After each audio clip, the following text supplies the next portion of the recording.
한 분이신데요. 이 세상에는 다양한 분야에서 많은 지도자들이 있습니다. 그럼에도 불구하고 사람들은 말하기를 지도자들이 없다, 이런 이야기를 하십니다. 그 말의 의미는 진정한 리더가 드물다는 말을 하는 것 아니겠습니까? 지도자는 한 공동체의 운명을 결정을 합니다. 크게는 국가의 운명이 한 사람의 리더에 따라서 결정이 됩니다. 작게는 한 가정의 운명이 그 가정의 리더십에 따라서 그 가족 구성원들이 행복하게 되기도 하고 불행하게 되기도 합니다.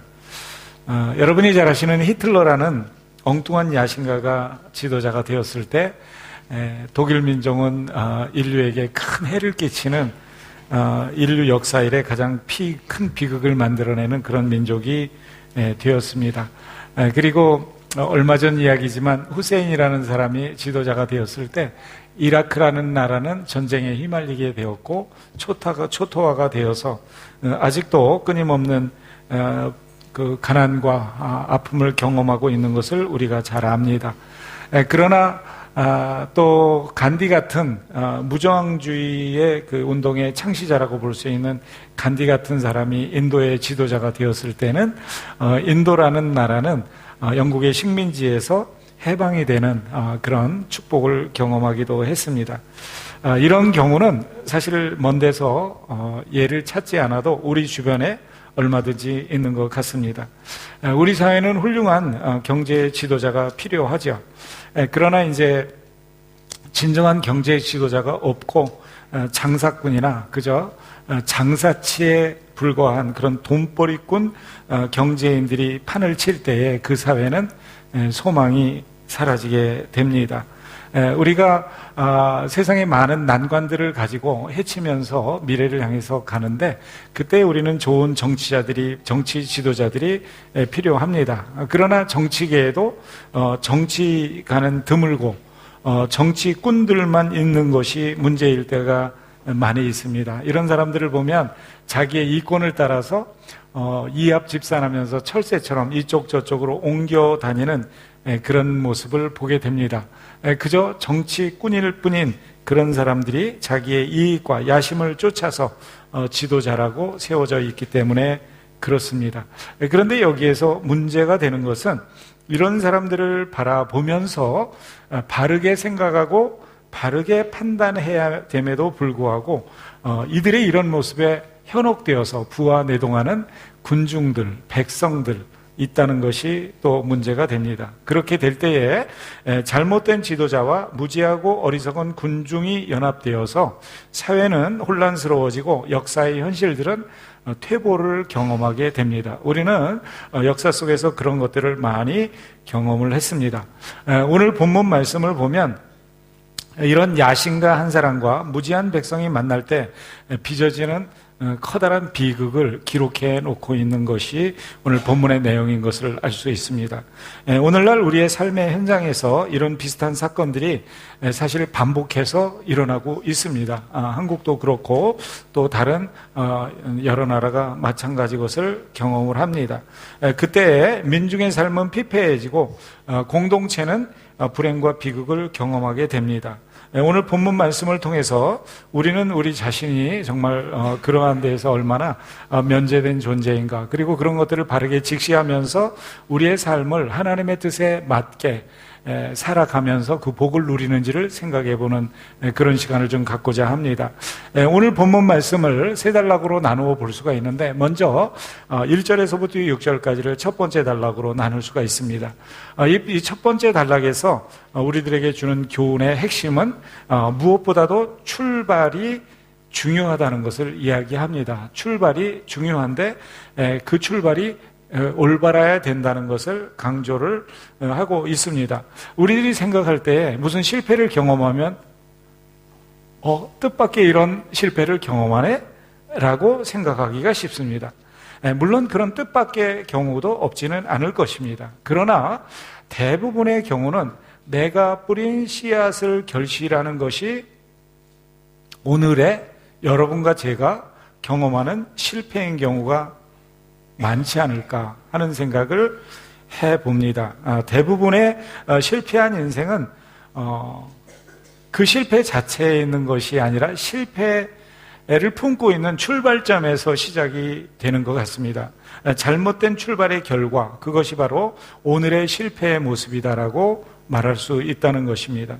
오늘 본문을 보면 아비멜렉이라는 잘못된 야신가를 중심으로 사건이 펼쳐지고 있습니다. 아비멜렉이 누구죠? 저희들이 지난주에 살펴보았습니다. 믿음의 용사가 한 사람이 있었는데 그 사람의 이름은 기드온이었습니다. 그런데 그 사람에게도 허점이 있었죠. 잘못된 인생의 출발이 그 사람에게도 있었어요. 그 중에 하나가 아내가 굉장히 많은 것이었습니다. 그리고 아들만 70명이 될 정도로 많은 자녀가 있었으니 얼마나 아내가 많았겠어요. 남자분들 중에 그런 거 부러워하는 분이 이 자리에 없기를 예수님의 이름으로 축복합니다. 속으로 그거 참 부러운 일이군 이렇게 생각하시는 분이 계시지 않기를 바랍니다. 게다가 또 다른 것이 있는데 이분에게는 그 많은 첩 중에서 세겜에서 이방 여인을 한 사람 첩으로 두고 있었습니다. 그런데 거기에서도 또 아들을 낳았어요. 그 아들의 이름이 오늘 본문에 등장하는 본문의 주요 인물인 아비멜렉이 되겠습니다. 아비멜렉이라는 이름의 뜻이 무엇이라고 그랬죠? 내 아버지가 왕이다. 그런 의미라고 말씀을 드렸습니다. 자기 이름을 자기가 짓는 사람이 있겠습니까? 이 이름은 아버지인 기드온이 지어 주었거나 아니면 어머니인 세겜 여인이 지어 주었을 것이 틀림이 없습니다.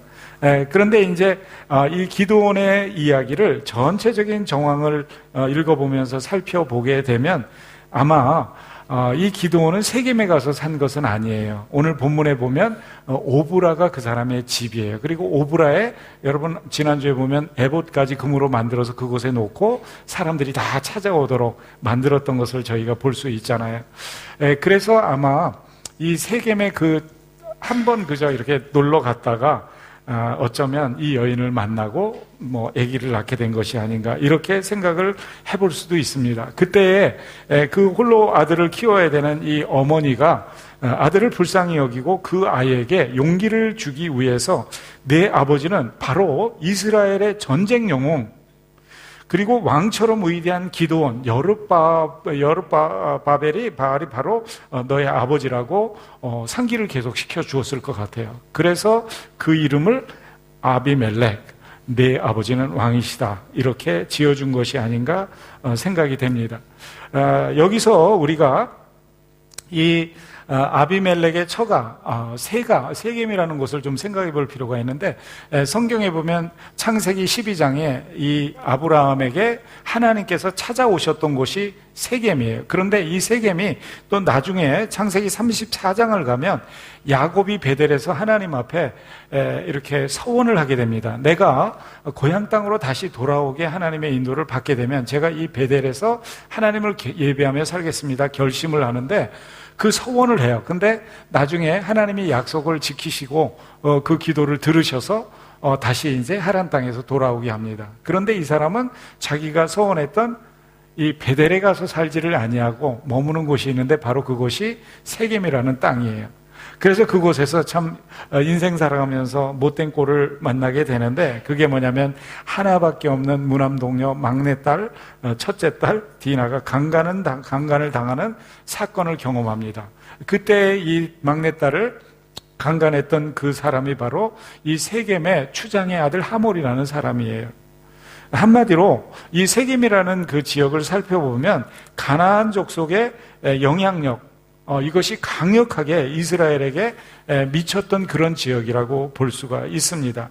그런데 기드온이 이곳에서 첩을 얻은 거예요. 그리고 그를 통해서 아들을 얻은 것이죠. 그러다 보니까 이 아이는 이방 어머니의 무릎에서 자랐습니다.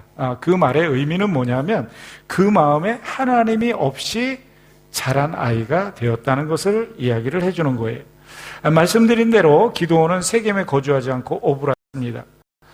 짐작하건대 이 이방 여자를 건드리고 아이가 태어났는데도 아마 아버지로서 무관심하게 지냈던 것 같아요. 그러다 보니까 그 아이가 자라면서 일그러진 세상적 야심을 은연중에 그 마음에 키워갔던 것 같습니다. 그래서 이 사사기 전체의 주제는 하나님이 왕이시다라는 거예요. 비록 사사들을 세워서 통치하시지만 그 사사들 외에 진정한 통치자는 하나님이시라는 것을 강조하는 하나님이 왕이시라는 절대 진리, 이것이 전체적으로 지배하고 있는 사상이에요. 그런데 그런 절대 진리가 아니라 인간이 왕이 될 수 있고 궁극적인 통치의 주체가 될 수 있다는 착각을 가지고 이 아이가 자랍니다. 그래서 사사기에서 가장 긴 이 9장을 통해서 여호와는 사라지고 이 긴 말씀 속에서 오직 아비멜렉만 드러나는 것을 저희는 볼 수가 있어요. 그래서 그의 입이나 움직임에서 단 한마디도 야훼 하나님에 대한 믿음의 고백이 없습니다. 오직 자기의 술수와 자기의 인생의 경영만 나타나고 있는 것을 볼 수가 있습니다. 세월이라는 것은 모두에게 공정해서 오늘 본문 읽은 말씀 전에 8장의 마지막 두 절을 보면 이제 기드온이 죽습니다. 그리고 나서는 기드온이 죽으니까 이제 아비멜렉이 즉시 자기 속에 있는 야심을 드러내기 시작합니다. 그래서 민첩하게 움직이고 바로 세겜 땅으로 갑니다. 왜냐하면 세겜이 자기 외갓집이기 때문에 그래요. 그리고 그곳에 가서 자기 외가 가족들한테 이야기를 하는 거예요. 세겜 사람들의 귀에 이렇게 말을 해라. 여룻바알의 아들 70명이 다 너희를 다스림과 한 사람이 너희를 다스림, 어느 것이 너희에게 나으냐? 또 나는 너희의 골육이니라. 이렇게 외치라고 얘기합니다. 오늘 본문 2절에 나오는 말씀이에요. 그 말이 뭐냐면 70명이 단체로 너희를 다스리면 힘드니까 나 하나 왕이 되어서 너희들 다스리는 게 낫지 않느냐. 거기다가 나는 너희들의 형제고 친척이니까 내가 왕이 되는 거 좋은 거 아니냐. 이렇게 이야기를 합니다. 그럴듯한 논리로 우명한 자기의 야망을 미화하는 거죠. 영적 계보나 아니면 하나님의 이 원리를 따르기보다는 인간관계를 부각시키는 거예요. 오늘날도 이렇게 해서 지도자가 되는 사람들 많잖아요. 이번엔 영남에서 한번 해먹어야 되지 않아? 제가 충청도 출신인데 그러면 충청도 사람들이 다 우리 보고 멍청도라고 그러는데 그래도 우리들이 뭐 한번 해먹어야 되지 않아? 그러면 저쪽에 있는 분들이 뭐라고 말해요? 야, 우리가 남이가 호남에서 한번 해봐야 되지 않아? 뭐 이러면서 그곳에서 리더를 또 뽑습니다. 자기들끼리 뭉쳐야 산다는 거예요. 그럴듯하지 않아요? 하지만 이런 논리는 분파를 만들어내고 어떻게 역사를 퇴보시킵니다. 그리고 백성들의 마음을 나뉘게 하고 함께 공통체가 되어서 행복하게 살 수 있는 그 기회들을 다 박탈당하게 만드는 거예요. 그게 바로 오늘 본문의 모습이에요. 이런 야심가에 인간적 논리에 설득당한 이 아비멜렉, 그 외가 사람들이 진짜로 그렇게 행합니다. 그러면서 사람들을 설득시킵니다. 야, 얘는 우리 형제야. 우리가 남이가. 그러면서 얘기를 해요. 그리고 나서는 이제 나머지 70명의 자녀와 아비멜렉을 구분 짓는 거예요. 아버지의 편과 어머니의 편을 나누는 거예요. 두 패로 나누는 거예요. 이거 있을 수 없는 일 아니에요? 모두가 한 자녀 아닙니까? 한 공동체의 사람들 아니에요? 한 가족 아니에요? 시작이 잘못되는 거예요. 시작이 잘못되는 거예요. 여러분, 이렇게 시작이 잘못되면 잘못된 결과를 낳습니다. 왕이 되는 게 중요한 게 아니라 왕이 되어서 어떻게 되느냐가 중요한 거 아니겠습니까? 이런 충동을 받은 그 외척들이 어떻게 해요? 바알의 신전에서 또 은을 취해가지고 가져다가 군자금을 대줘요. 그렇게 되니까 또 다른 비극을 부채질하는 거죠. 그래서 오늘 이 본문을 보면 쉽게 말하면 깡패들하고 폭력배들을 매수해서 어떻게 해요? 오브라로 달려갑니다. 그곳엔 누가 있어요? 이제 기드온의 집이 있고 거기에는 나머지 형제들이 있는 거예요. 근데 그 70명의 형제들을 다 잡아가지고 어떻게 해요? 큰 바위에 올라가서 전부 쳐 죽이는 거예요. 장차 자기에게 도전이 될 미래의 화근과 정적들을 다 없애버리는 거예요. 이 모든 과정을 누가 지켜봐요? 세겜 사람들이 지켜보는 거예요. 그런데 그럼에도 불구하고 그를 왕으로 세웁니다. 역시 잘못된 출발이에요. 아까 말씀드린 이 세속적인 야심에 차 있는 지도자와 그리고 우매한 백성들이 만날 때 일은 망치는 거예요. 오늘날도 똑같습니다. 이게 바로 함정이에요. 불행의 시작이에요. 이렇게 하나님이 배제된 이 성공담, 이거는 그리스도의 몫이, 우리들의 몫이 아니에요. 바르지 못한 출발을 통해서 얻는 결과는 재앙이에요. 하나님이 기뻐하지 않으십니다. 정상적인 사다리를 오르지 않는 것은 잘못된 꼭대기에 오르는 거예요. 언제 떨어질지 몰라요. 정문을 통과해서 들어오지 아니하고 담을 넘어 들어오는 것은 옳지 않은 거예요. 사람들이 그런 얘기를 해요. 뭐로 가도 서울만 가면 된다. 이게 뭐죠? 방법은 어째도 좋다는 거예요. 목적만 달성하면 된다는 거예요. 동기와 과정이 아무래도 좋다는 거예요. 이거는 옳은 게 아니에요. 이거는 성도들이 아무리 속담이라도 적용할 그런 속담이 아닙니다. 우리는 헛된 야망이나 욕심의 추구가 아닌 하나님의 뜻을 추구하는 그런 사람들이 되어야 되는 거예요. 사람들은 얘기를 하지만 여러분, 사실은요, 출발점과 과정이 더 중요해요. 왜 그러냐면 출발점과 과정 자체가 우리의 인생이기 때문에 그런 거예요. 우리가 도달한 그곳만 인생이 아니에요. 진짜 인생은 여기에 도달하기 전에 살아가는 과정 전체가 우리의 인생이에요. 그래서 이 과정이 중요한 거예요. 그게 인생을 성공적으로 사는 거예요. 어디에 도달했느냐도 중요하지만 과정이 바르지 않으면 하나님 앞에 인정받지 못하는 거예요. 그래서 우리 그리스도인들은 출발점이 좋아야 됩니다. 그런데요, 우리들은 주변에 이렇게 사람들을 보면 그런 생각에 사로잡힐 때가 있어요. 나도 한번 잘 살아봤으면 좋겠다. 나도 한번 성공해봤으면 좋겠다는 거예요. 이게 나쁜 생각이 아니죠. 그런데 그런 욕망이 지나치다 보면 말씀드린 대로 욕망이 수단을 정당화하는 거예요. 무슨 수를 쓰든지 돈만 벌면 되는 거예요. 무슨 수를 쓰든지 자기가 생각한 성공을 이루면 되는 거예요. 바로 오늘 본문에 나타나는 아비멜렉의 생각이에요. 그래서 아비멜렉처럼 자기의 형제들을 패를 가릅니다. 심지어는 죽입니다. 어머니의 그룹과 아버지의 그룹이 생깁니다. 결코 나뉘어서도 안 되고 나눌 수도 없는 그룹을 나누는 거예요. 옳지 않죠.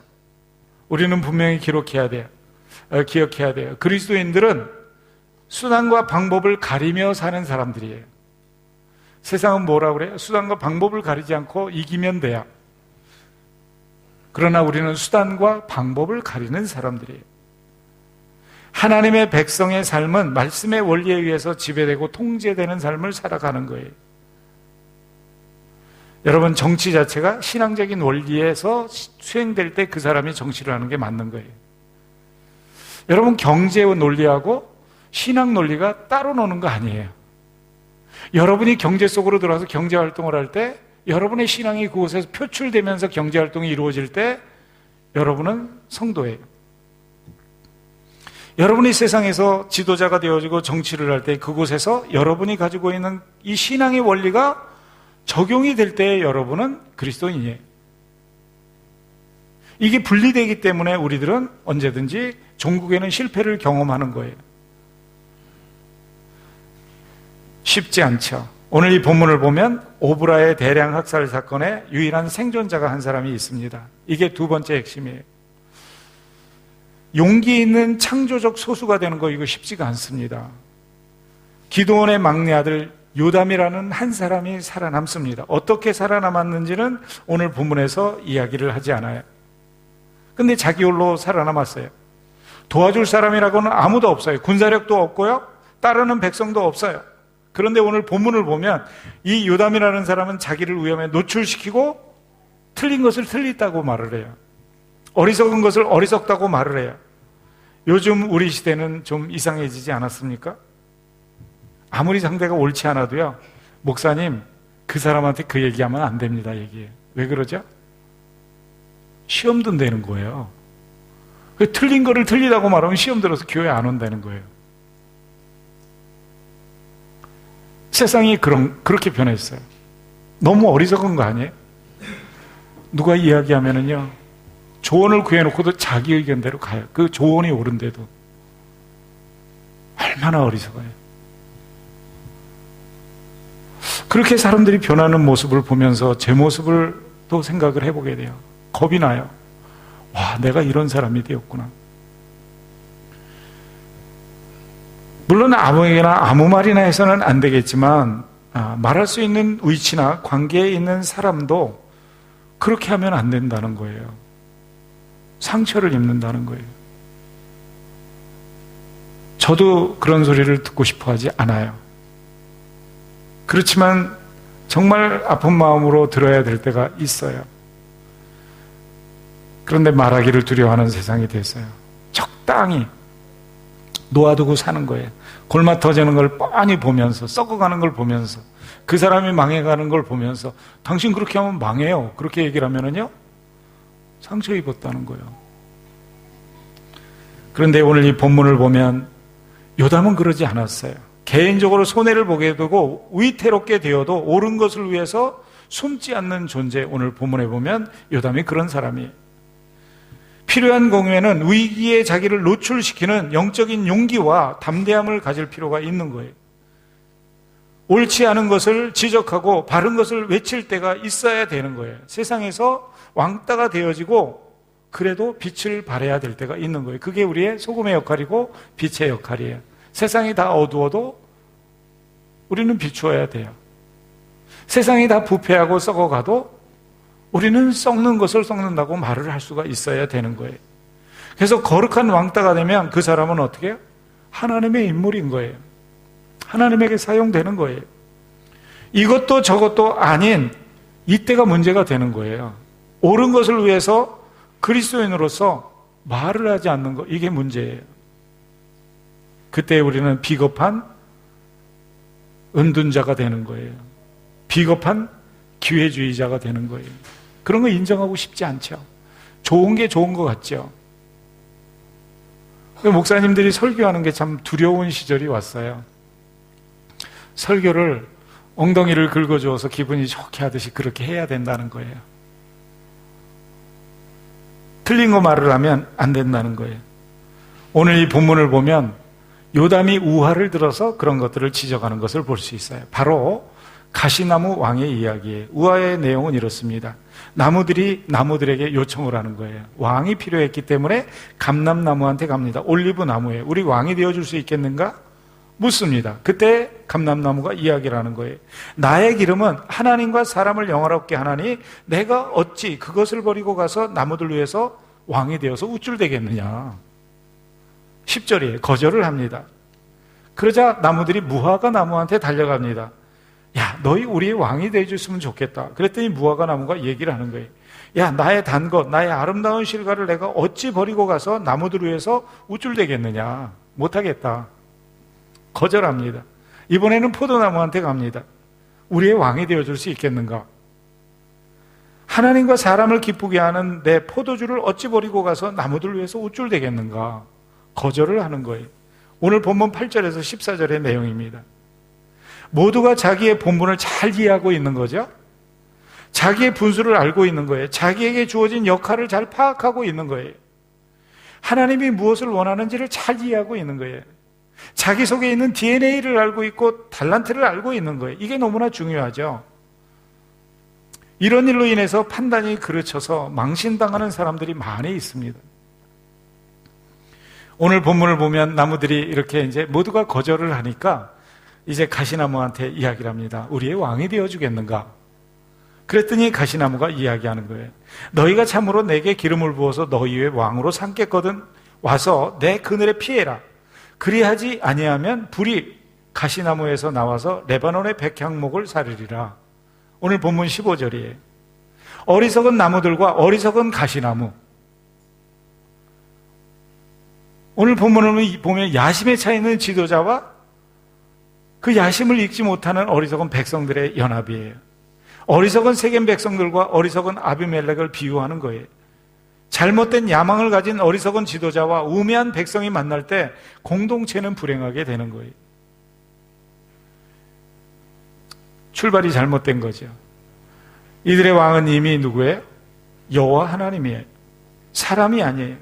이 당시에 하나님께서는 필요할 때마다 사사들을 세워서 하나님이 친히 왕이 되셔서 그들을 다 다스리셨어요. 그런데 이들은 끈질기게 인간 지도자를 원하는 거예요.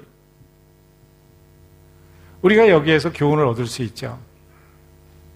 첫 번째는 분수를 아는 사람, 자기가 무엇을 해야 되는지 아는 것, 그리고 어떻게 무엇을 가지고 하나님께 영광을 돌리고 세상을 유익하게 하고 사람들의 삶에 공헌할 수 있는지를 깨닫는 거 중요하죠. 그리고 두 번째는 바른 것을 선택하는 백성 되는 거 중요한 거예요. 군중 심리에 휩쓸리지 말라는 거예요. 생각하는 그리스도인이 되라는 거예요. 아무 것이나 잘못 선택하면 그것이 나중에 화근이 되는 거예요. 이렇게 우화를 이야기한 요담이 이제 우화에 대한 메시지 해석을 해줍니다. 16절에서 20절이에요. 너희가 가시나무처럼 백해무익한 아비멜렉을 왕으로 세웠다. 지도자 바로 세워야 되는 거 아니냐라는 거예요. 여러분, 대통령 잘못 세우면 나라 망치는 거 아시죠? 교회 속에서도 장로님 한 분 이렇게 잘못 세우면요 교회가 아주 힘들어요. 인격적으로 아무것도 안 되어 있는데 그냥 사람을 세워야 되기 때문에 지도자를 세우면 굉장히 힘들 때가 있어요. 오늘 본문 16절에 보면 요담이 그렇게 묻습니다. 너희가 아비멜렉을 세워 왕을 삼았으니 너희 행한 것이 과연 진실하고 의로우냐? 진실하고 의로움의 근거가 되어서 너희가 그렇게 했느냐라는 것을 말을 하고 있습니다. 오늘 이 본문을 보면 외로운 파수꾼이 되어서 옳은 것을 외치는 요담의 모습이 보입니다. 힘이 들고 손해가 따르더라도 옳은 것을 위해서 깃발을 드는 창조적인 소수. 오늘날 이런 사람들이 부족하지 않아요? 성도로서의 기본적인 ABC를 지킬 줄 아는 사람, 기본기를 지킬 줄 아는 사람, 너무나 중요한 거예요. 세상이 다 잘못 가더라도 옳은 것을 알면 그것을 따르고 그것을 외치는 사람, 그게 성도입니다. 혼자라도 숨지 않고 악에 대항하는 오늘날의 요담 같은 사람이 필요합니다. 저는 우리가 부족하고 연약하지만 저와 여러분이 그런 사람들이 되시기를 예수님의 이름으로 축복합니다. 혼자라도 숨지 않고 악에 대항하는 오늘날의 요담, 얼마나 멋집니까? 우리는 잠잠한 이기주의자가 되어서는 안 됩니다. 자기 보신에 능한 그리스도인들, 어쩌면 사회의 기회주의자보다 더 나쁜 기회주의자예요. 사회의 기회주의자는요, 그거를 자기의 삶의 처세술로 생각해요. 그러나 그리스도인들이 그런 거는요, 정말 악취가 나는 거예요. 정치가 썩으면 그런 줄 알아요. 사람들이. 교육이 썩으면 미래가 소망이 없다고 말을 해요. 그러나 종교가 썩으면 그 속에서 최고의 악취가 납니다. 그래서 정치 지도자가 좀 잘못하면은요, 욕하고 말아요. 그런데 종교 지도자가 뭐를 잘못하면은요, 완전히 그 사람은 끝나는 거예요. 왜냐하면 기대치가 다르기 때문이에요. 성도들에게도 똑같아요. 성도가 그러면 더 욕을 먹어요. 왜냐하면 당신을 향한 하나님과 세상의 기대치가 멋지기 때문에 그래요.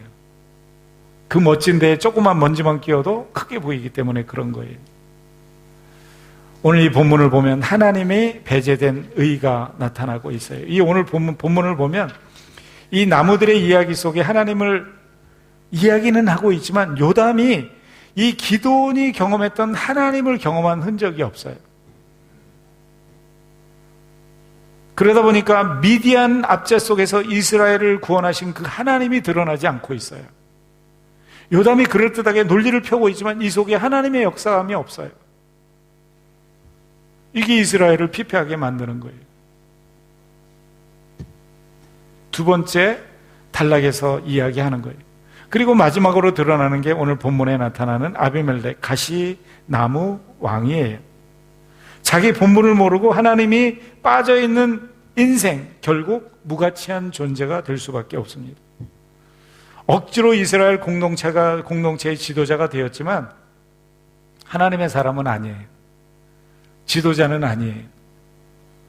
영적 리더십이라는 것은 지위나 위치기보다는 영향력이다, 이런 말을 많이 해요. 이 상처가 많고요, 인정을 받지 못하고 자란 사람들은 흔히 포지션을 원합니다. 위치를 원해요. 뒤에서 섬기는 자로 무대 뒤에서 겸손하게 자기를 숨기고 일을 하지 못해요.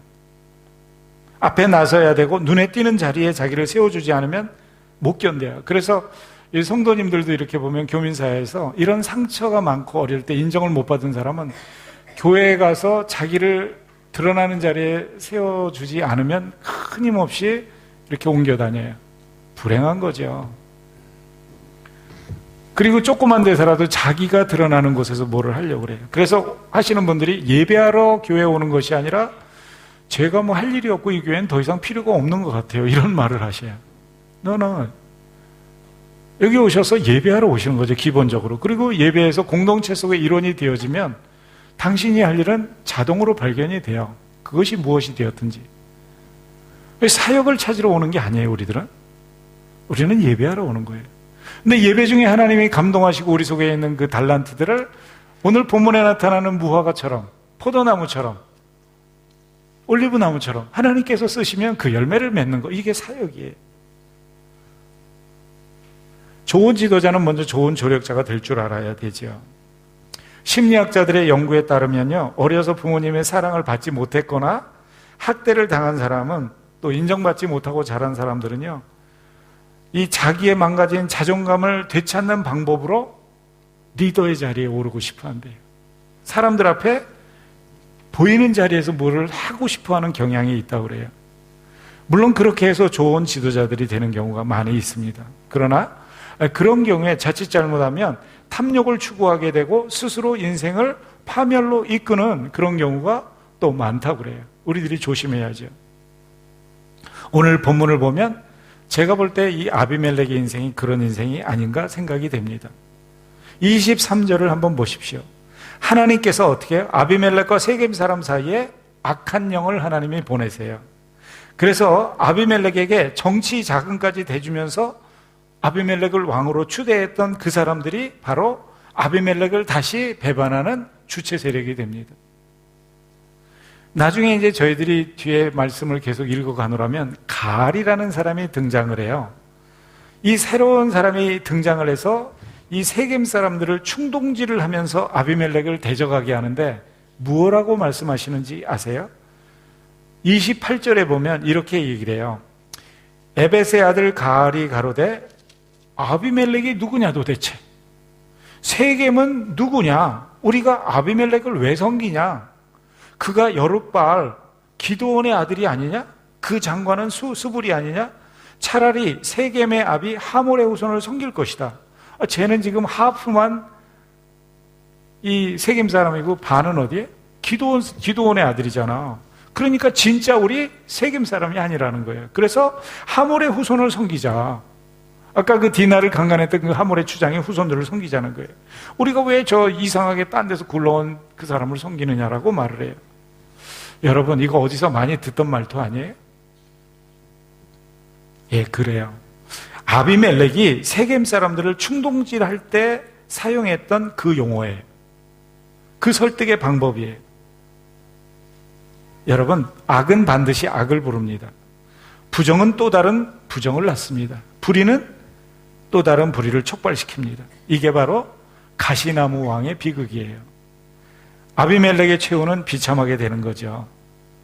23절과 24절을 보면 그 아비멜렉을 왕으로 세웠던 바로 그 세겜 사람들이 배반을 합니다. 그리고 결국 그들의 손에 의해서 아비멜렉이 나중에 죽어요. 물론 망노우에서 여인이 던진 맷들 때문에 부상을 당하지만 그렇게 죽습니다. 하나님이 그가 흘린 피를 그에게 돌리시는 거예요. 세상이 모두 악으로 치달아도요, 하나님의 공의는 잠자지 않습니다. 우리의 시간표와 방법에 맞추어지지 않을 뿐이지 하나님의 공의는 반드시 성취됩니다. 하나님은 우리를 감찰하시고 지켜보셔요. 우리의 삶 가운데 침묵하시는 것 같아도 하나님은 우리의 삶의 정중앙에 계셔요.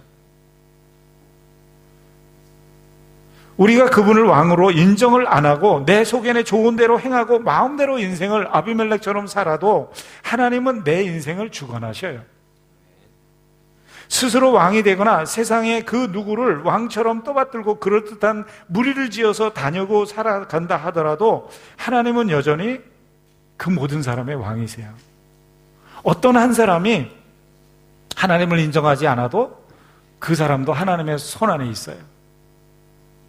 어리석은 사람이 하나님은 없다고 소리를 쳐도 하나님은 그 사람의 인생의 왕으로 좌정해 계시면서 그 사람의 삶을 이끌고 가십니다. 오늘 본문에 나타나는 거예요.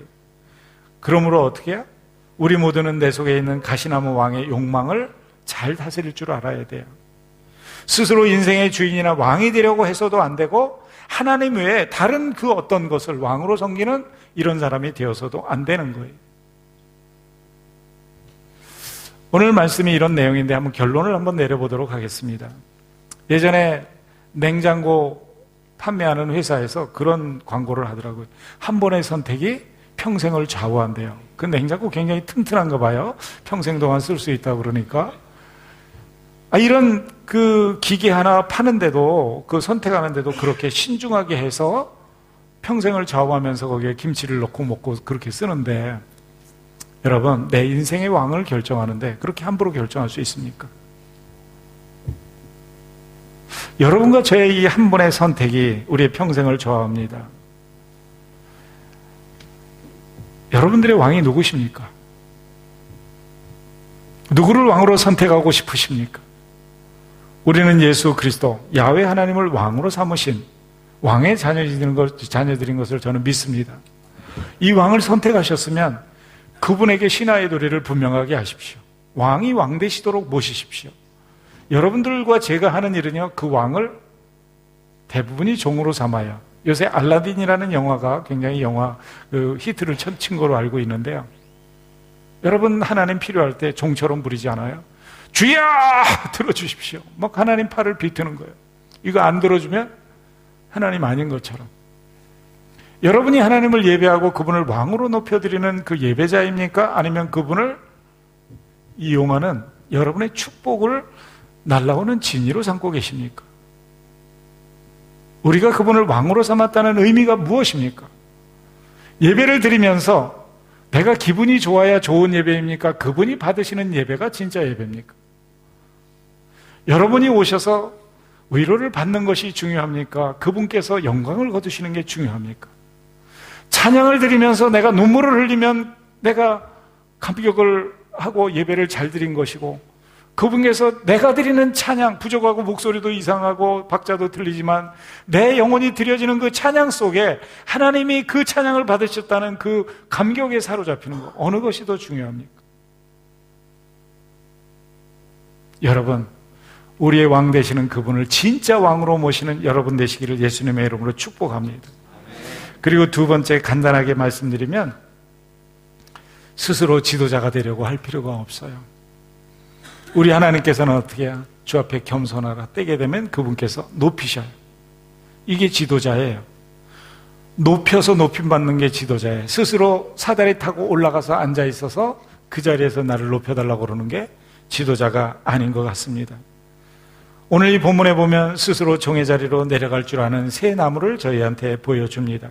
스스로 높아지려 하지 아니하고 자기 속에 있는 하나님이 주신 고유한 DNA를 바라보면서 그 DNA가 만들어내는 그 열매들을 통해서 하나님을 영화롭게 하는 것, 이게 내 본분입니다 라고 말하는 나무들, 아름다운 기름을 내는 올리브 나무를 이야기하고 있고요, 향기로운 포도주를 내는 포도나무를 이야기하고 있습니다. 우리가 맛있게 먹는 그 무화과를 만들어내는 무화과나무를 이야기하고 있습니다. 헛된 가시나무 왕이 되는 것보다 그 자리를 지키는 것이 너무나 멋진 것을 하나님께서 말씀하고 계세요.